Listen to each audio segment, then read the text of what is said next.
Hey guys, I'm just trying to reconnect with you. Hopefully you'll see this and we'll be good to go. So to all those watching, let's see if you can just join in really fast. Hi guys, who's here?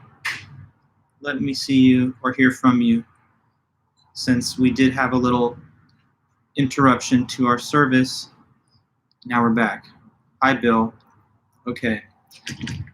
Sorry for that. I mean, sometimes Wi-Fi, as you guys know, can be a little inconsistent depending on the day and time. So I had to restart the live stream, and now I'm on mobile data, so there won't be another outage. But I know that there were a few of us that I lost in the time from the last session being discontinued to this one resuming. So I see a couple of us showing up again. I'm going to wait for the numbers to go up a little bit. And then I'll just continue and finish off the last part of the list. We had really good luck all through the semester, not having any outage or interruption to service, but you know, we just do our best. I can't control that, but now I think we'll be in fine shape.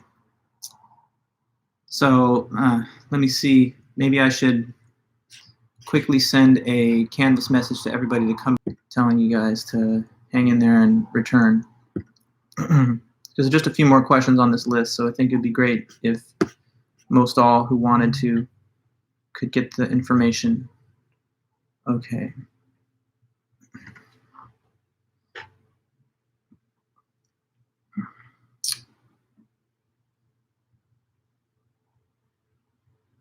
Okay. So just hang in there, guys. I'll be right back with you. I'm sending this announcement quickly.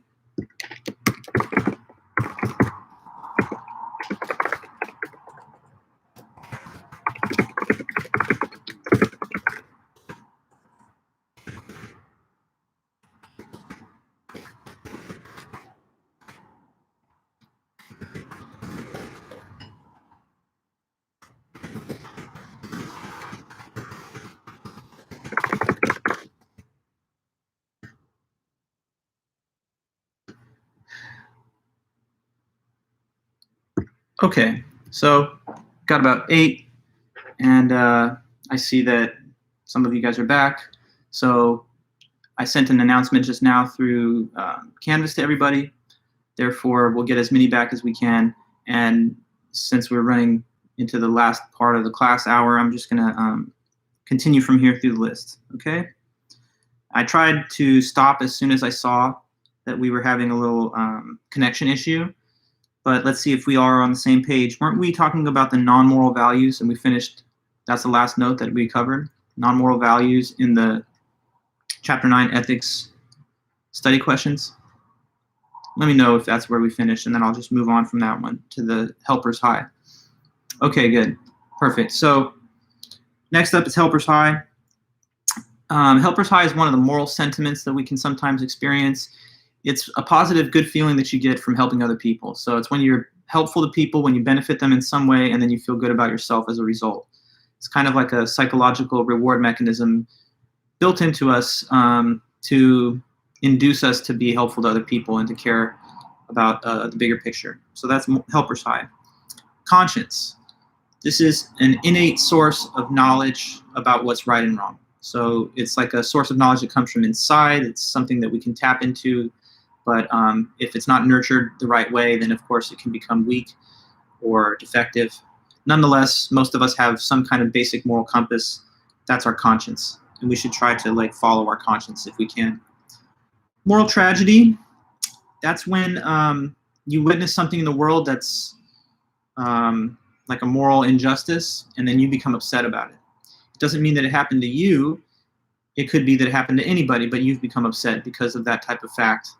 Okay, this justice for Ahmad, for example, you could find that to be an outrageous miscarriage of justice or civilian conduct that was improper or revealing of broader trends in our society or something. Even if, let's say, you, for example, are not the direct recipient of such harm or threat. But then there is resentment, which is when you are the one who's actually been unjustly treated. And so you become outraged and upset, but it's because of the improper and moral treatment that you have received instead of just others. Okay. Guilt, a bad feeling that comes from committing a moral wrong, and it makes you want to right the wrong, or at least make amends if you can.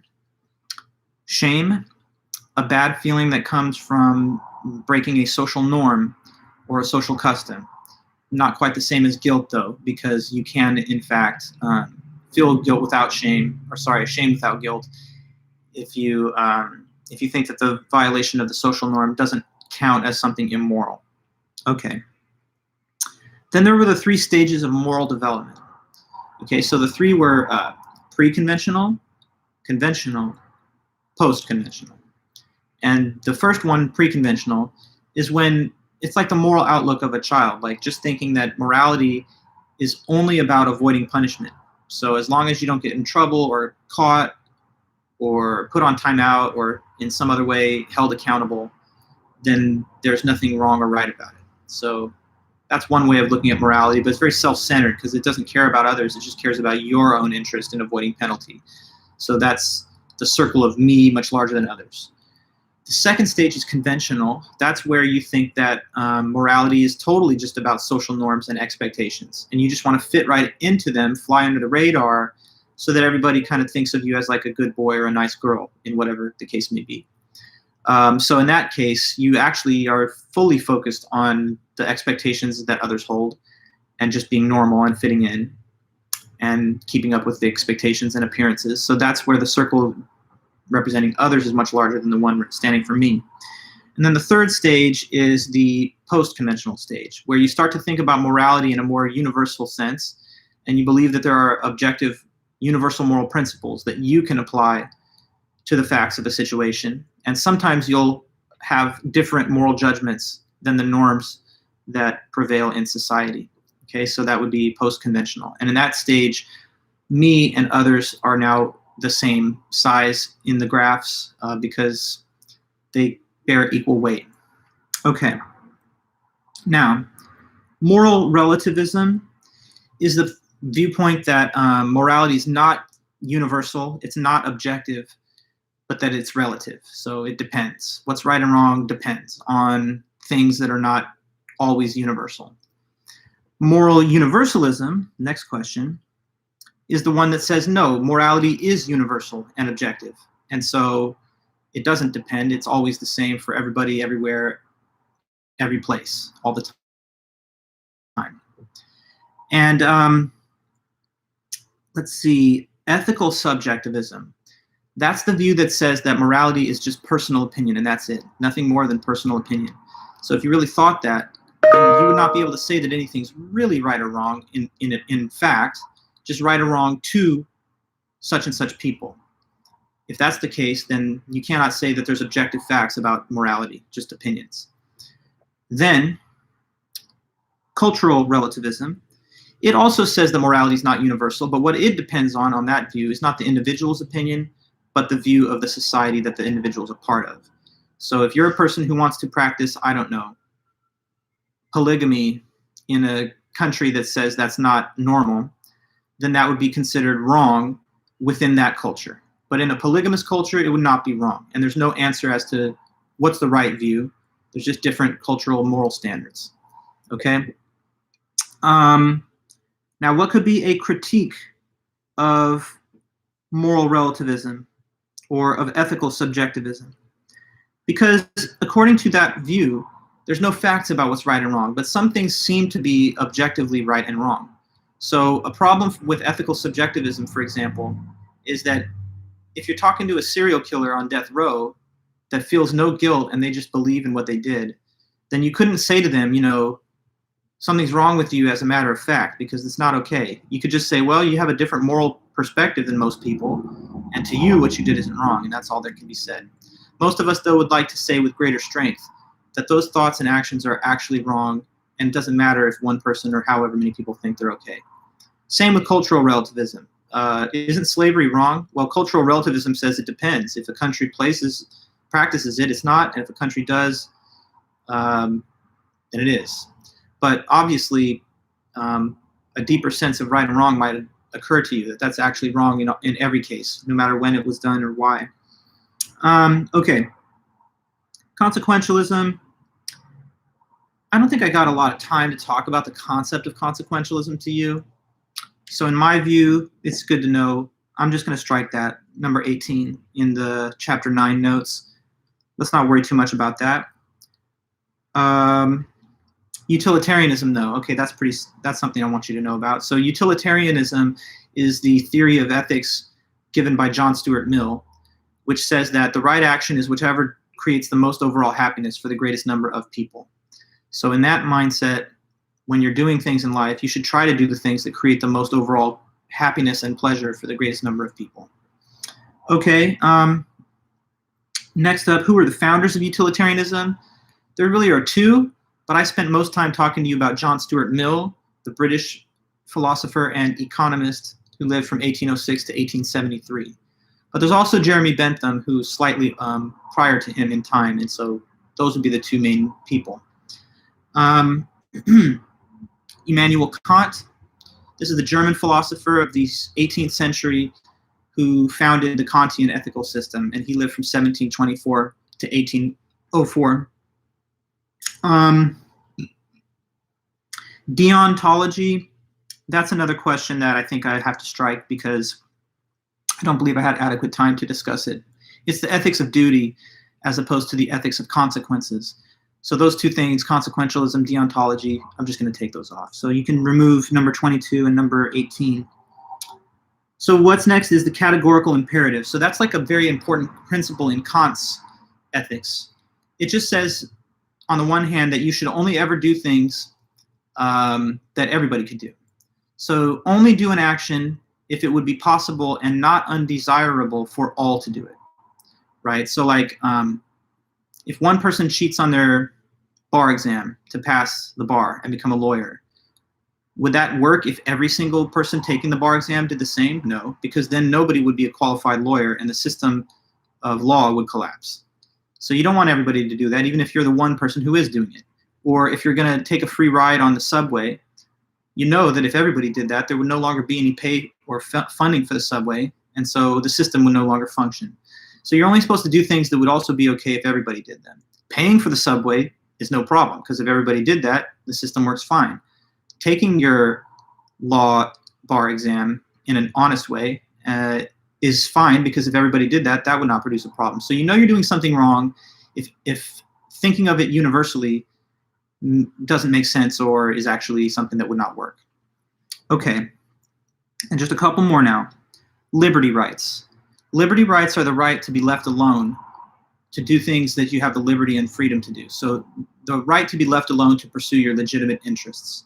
Doesn't mean that you're given anything, it just means that you're not interfered with or stopped from doing things. So like, I don't know, constitutional freedom of speech, freedom of the press, freedom of assembly, freedom of religion, right to bear arms. Those would all be liberty rights, because you're supposed to not be stopped or interfered with as you pursue the rights that are contained within those liberties.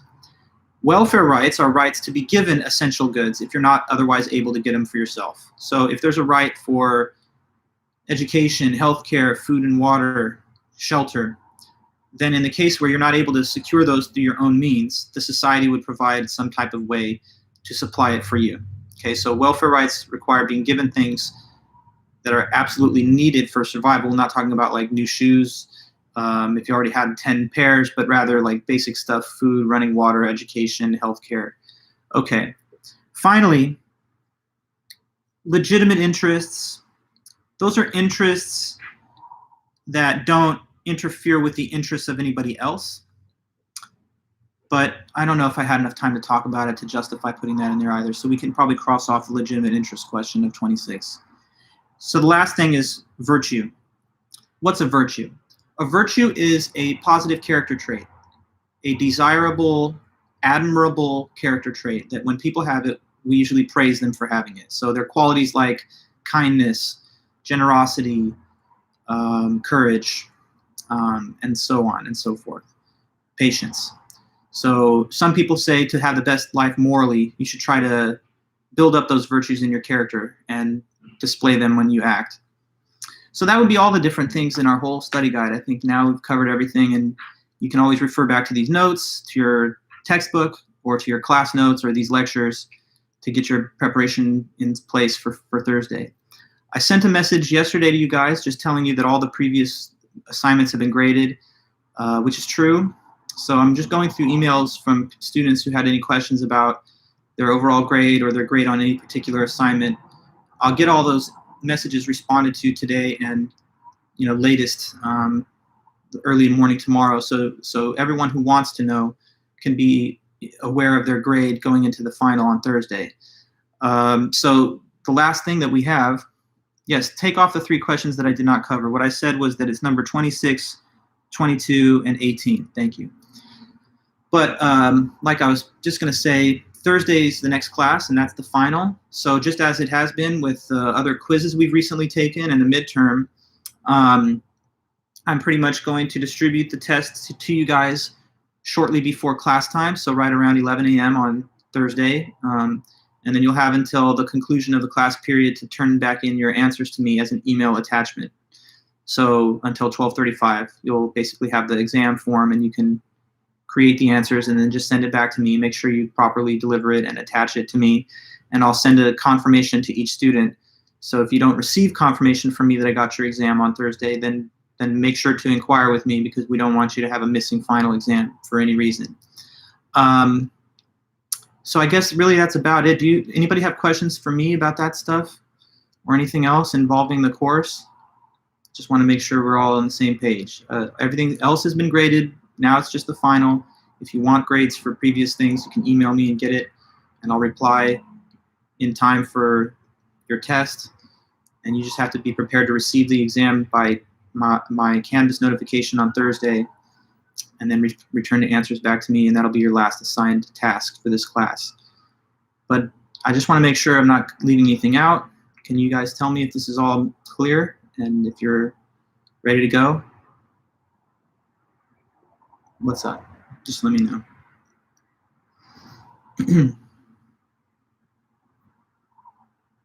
Seems like we're probably all on the same page, but I just wanted to, sometimes there's something that the professor didn't think of that only the student had in mind.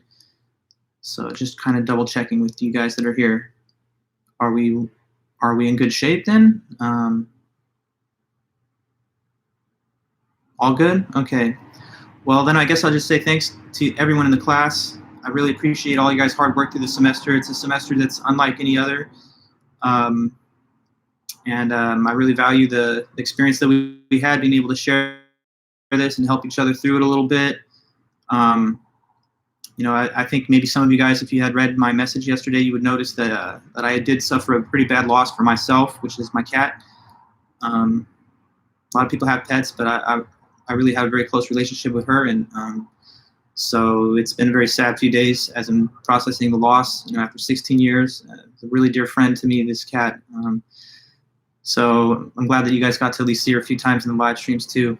But yeah, like I told you, I'm going to be as responsive as I can, and I'm going to be as close in contact and in touch with you guys as I can be today and tomorrow, replying to any questions, emails, or anything else you may have. So feel free to send them out. I'll be in touch with all you guys. You lost 2 last year. I'm so sorry to hear that, Chris. The attachment is very real, especially after a 16-year span of time. Me and that cat went through a lot of things, and there's things I think that about me that only she understands in some kind of weird cosmic way. So I'm sad to lose my cat, and it was very sudden and unexpected. She was not sick at all, like a day in her life. She just had a heart failure in the morning on Sunday. So it's a sad thing to lose, but it gives you perspective on life and the things that really matter. So anyways, guys, I really do wish you the best on this final and this class and everything else that comes in life. And let me know if you need anything, and I'll be in touch. Okay, so have a great one, and take care. All right. Your son's sad for me too. Well, I'll be all right. I just feel badly for my cat that she didn't get a little more time, but she had a great life, and you know, she went away peacefully, so it's all right. But I really do care a lot about all the warm and kind comments. So thanks, Veronica, and everybody else that I've heard from. And for now, anyway, study well. Have a great finals week, and I'll be in touch with you guys. Don't be a stranger when we go back to class in the fall or whenever we finally get a chance to return to face-to-face meetings in campus. Okay, guys. Well, until next time, take care. Bye-bye.